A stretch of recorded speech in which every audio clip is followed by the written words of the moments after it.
लेकिन हम लोगों का क्या है कि हम लोग करीब 5 वर्ष से तो वर्तमान में मुखिया रहे हैं, अभी भी हैं। जब चुनाव हो जाएगा उसके बाद पूर्ण रूप से हम लोग मुखिया के पद से हटेंगे। अभी पहले भी हमारा पूर्वजों का जो रहा है वो भी समाज सेवा रहा है और नगर से बिल्कुल सटा हुआ। इसीलिए हमको किसी के पास में जा कर के यह पहचान कराने की ज़रूरत नहीं पड़ी कि भाई हम भी इस पद पर हैं। लोग हमको पहले से ही जान रहे थे। नमस्कार, मेरा नाम नेहा झा है और आप देख रहे हैं फ्रंटलाइन 24। अभी हमारे साथ डिप्टी मेयर के भावी प्रत्याशी बब्बू सिंह जी मौजूद हैं और हम इनसे बात करेंगे, क्योंकि कोई भी जब उम्मीदवारी अपना देते हैं तो उनका कुछ ना कुछ अपना विज़न रहता है, कुछ सोचे रहते हैं और कुछ ना कुछ ज़रूर उनको लगा रहता है कि नहीं, यहाँ पे ये समस्या है जिसका समाधान ज़रूरत है, जिसकी जिसकी समस्या का समाधान होना ज़रूरी है।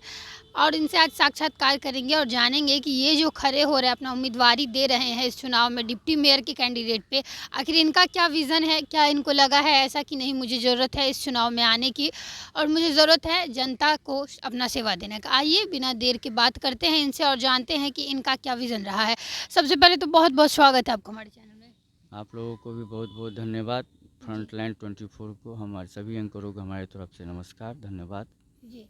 पहला सवाल ये रहेगा, क्योंकि उम्मीदवारी आप दे रहे हैं डिप्टी मेयर के कैंडिडेट के तौर पे, क्या आपने सोचा, ऐसा क्या विज़न मन में था कि उम्मीदवारी देना है और क्या ऐसा आपको लगा कि नहीं, मुझे भी उम्मीदवारी देना चाहिए? देखिए नेहा जी, है क्या कि लोग बहुत सारे जो अभी आपको नगर निगम क्षेत्र में मेयर या डिप्टी मेयर के पद पर उम्मीदवार नज़र आ रहे होंगे, उनका बहुत सारे लोगों का राजनीतिक बैकग्राउंड या समाज में जो सेवा का भाव रहा है, ऐसा कुछ नहीं है।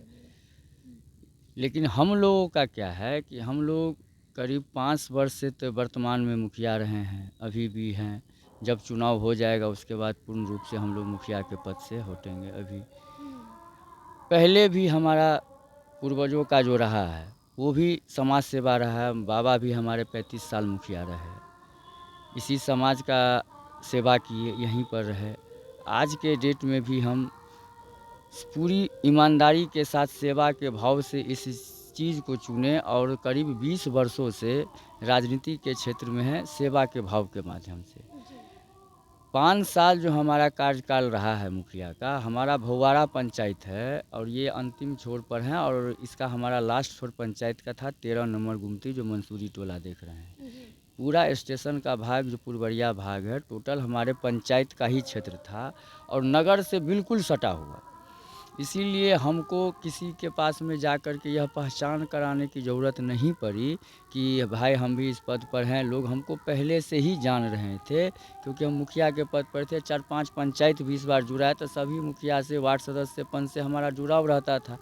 तो लोगों का कार्यकर्ता हम लोगों को ऐसे ही मिल गया और हम 26 जनवरी 2022 को ही डिप्टी मेयर पद के लिए अपना उम्मीदवारी के लिए घोषणा कर दिए और 1 साल अब पुरने वाला है और नियंत्रण इस क्षेत्र में लगे रहे और डोर टू डोर हमारा कैंपेन चलता रहा और आज के डेट में भी चल रहा है। लोग हमारे काम से संतुष्ट है। हमारा सबसे मुख्य एजेंडा विकास का ही है, क्योंकि हमने जो पंचायत में विकास किया है, अब जल नल का ले लीजिए उदाहरण, कहीं भी कहीं नहीं चल रहा, लेकिन हमारे 15 वार्ड में 3 साल से पूरे मेंटेनेंस के साथ आज भी हम नियंत्रण चालू करके रखे हुए हैं।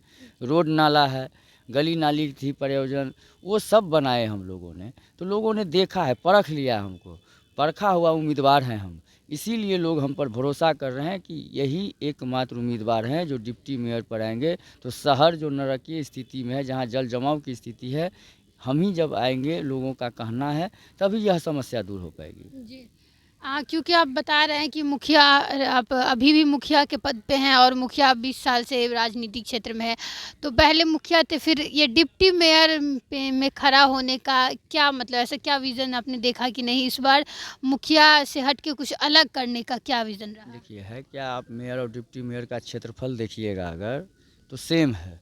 जितना मेयर के लिए है खर्चा पानी, जितना बड़ा क्षेत्र उनके लिए है, उतना ही बड़ा क्षेत्र डिप्टी मेयर के लिए है। और जब ही कहीं ना कहीं जनता के अधिकार से तीनों वोट आ रहा है, मेयर, डिप्टी मेयर और वार्ड काउंसलर का, तो सरकार का जो दिशा निर्देश है, सही, हम पहले आप जो पूछे डिप्टी मेयर ही क्यों चुने, इसका रीज़न है कि हम जिस लायक रहेंगे हम उसी पद पे जाएंगे। अगर हम डिप्टी मेयर, हम सेवा के भाव से आ रहे हैं, खजाना से क्या लेना देना। सेवा के लिए आप कहीं भी रहिएगा तो सेवा का भाव रहेगा, तो आप किसी भी पद पर रहिए, आपका भाव ऐसा होना चाहिए कि आप जिस काम से जा रहे हैं, जिनका जो सम्मान होना चाहिए, जो काम होना चाहिए, उस काम के प्रति जो जवाबदेही है, उसके लिए जो पद है, इसीलिए हमने देखा कि डिप्टी मेयर का पद ही एक ऐसा है, इस पद पर रह कर के ही हम लोगों का सही रूप से सेवा कर सकेंगे, इसीलिए हम इस पद को चुना। जी। क्योंकि डिप्टी मेयर के लिए आप उम्मीदवारी दे रहे हैं, और अगर बात करें ये मधुबनी नगर निगम का, तो बहुत सारे ऐसे प्रत्याशी होंगे जो डिप्टी मेयर का, और देख भी रहे हैं हम लोग कि बहुत सारे बहुत सारे लोग हैं ऐसा अपनी उम्मीदवारी दे रहे हैं। आपको जनता क्यों चुने? अगर क्योंकि ऑप्शन बहुत सारा है, तो ऐसा क्या है आप में, या फिर ऐसा क्या आप में देखेगी जनता जो आपको चुनेगी किसी और को छोड़ के? देखिए, हम पहले भी कह दिए कि यह लोकतंत्र है। खड़ा होने के लिए कोई किसी को मना नहीं कर सकता है। लोकतंत्र में सबसे बड़ा लोकतंत्र का पर्व यही है, चुनाव। लेकिन हमको ही लोग क्यों वोट करे, हम इसके लिए पहले भी बोले कि हम परखे हुए हैं। लोगों ने हमको आजमा करके देख लिया है 5 साल कि सही मायने में सच्चे आदमी यही हैं, यही काम कर सकते पूरी निष्ठा से, बिना जाति धर्म पंथ देखे हुए हम काम किए। हमारे साथ हिंदू मुसलमान जो भी पंथ के लोग हैं, सब एक साथ हमको वोट करते हैं। ये पंचायत का चुनाव हुआ तो उसमें भी किया और आज भी कर रहे हैं। काहे? इसीलिए कि हम भी बिना भेदभाव किए काम करते हैं। इसीलिए कोई भी जाति धर्म हमारे वोट करने में नहीं है। वैसे खड़ा होने के लिए सब लोग खड़ा होते हैं, हम किसी पर टिप्पा टिप्पणी नहीं करते हैं। हम जिस पद पर हैं, हम आ रहे हैं, हम अपने लिए वोट मांग रहे हैं, और लोग हमें जिस भी जगह जा रहे हैं हमको आश्वस्त कर रहे हैं कि एक वोट हमारा जो डिप्टी मेयर का है वो मेरे लिए आश्वस्त कर रहे हैं कि आपको ये निश्चित रूप से मिलेगा।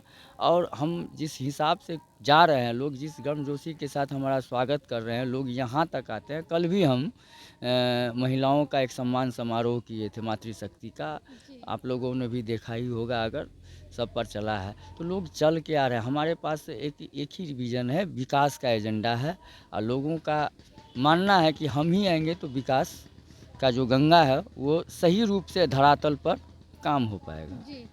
क्योंकि आप बता रहे काफ़ी दिनों से आप घूम रहे क्षेत्र में, ऐसा एक दो आपको क्या लग रहा है कि अगर आप इस पद पे आते हैं तो ऐसा एक दो ऐसा क्या आपको परेशानी लग रहा है या समस्या देख रहे हैं जो सबसे पहले ज़रूरत है सुधार होने की, सबसे पहले ज़रूरत है उस पर काम होने का? शहरी क्षेत्र में सबसे बड़ा समस्या है जल जमाव का और अतिक्रमण का। इस दोनों पर काम होगा सर्वप्रथम पहले फेज में। और जो अभी पंचायत लेवल का जो जुड़ा है वार्ड सब, उसमें आपको सबसे पहले तो जागरूकता करना होगा स्वच्छता के लिए, कि लोग कचरा सही जगह पर डालें। जो हमारे स्वच्छता कर्मी आवे तो वहाँ से एकत्रित करके ले जाएं। इस सब के लिए हम लोग जागरूकता अभियान चलाएंगे। शौचालय का निर्माण होगा। बहुत सारे लोगों को इंदिरा आवास नहीं मिल पाया है, वो इंदिरा आवास की सूची में उन लोगों का नाम डाल के उन लोगों को सही रूप से एक एक रुपया बिना पूरी ईमानदारी के साथ एक एक रुपया उनके खाते में जाए, इस पर हम लोग काम करेंगे। जी।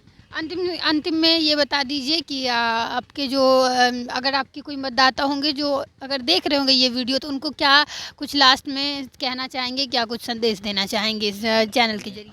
जी, हम अपने नगर निगम वासियों को यही अपील करेंगे कि आपका एक सेवक डिप्टी मेयर के पद पे चुनाव मैदान में आ रहा है। आप लोग एक मत डिप्टी मेयर का पद के लिए हमको दें, और विश्वास आपको दिलाते हैं कि जिस गर्मजोशी के साथ आप लोग ने हमारा स्वागत कर रहे हैं, हम जहां भी जा रहे हैं, आपके विश्वास को हम कभी भी टूटने नहीं देंगे, और 6 महीना के अंदर विकास को धरातल पर उतार करके दिखाएंगे।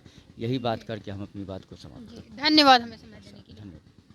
तो ये बब्बू सिंह जी थे जो कि डिप्टी मेयर के लिए अपना उम्मीदवारी दे रहे हैं। उनका कहना है कि क्योंकि पहले मुखिया भी रहे हैं, तो उनका कहना है कि जो जनता जो है वो जानती है, परखी हुई है पहले से, और जिस तरीके से पहले भी समाज में मैंने अपना सेवा दिया है, तो उन्हें पता है कि मैं किस तरीके से काम करूँगा, किस तरीके से योजनाओं को धरातल पे लाऊँगा। तो इसीलिए मुझे किसी को बताने की ज़रूरत नहीं है कि मैं क्या करने वाला हूँ या कैसा हूँ, क्योंकि मेरा काम जनता ने देखा है। और अगर आशीर्वाद मिला तो 2-3 जो इनको लग रहा है कि मुख्य समस्याएं हैं, उस पर सबसे पहले काम होगी। फिलहाल के लिए इतना ही। हम ऐसे ही किसी और नए उम्मीदवार से मिलेंगे, और उनका क्या कुछ कहना है, क्या कुछ पॉइंट ऑफ व्यू है, क्या विज़न से वो इस चुनाव में आ रहे हैं, क्या पॉइंट ऑफ व्यू से अपना उम्मीदवारी दे रहे हैं, उसके बारे में बात करेंगे।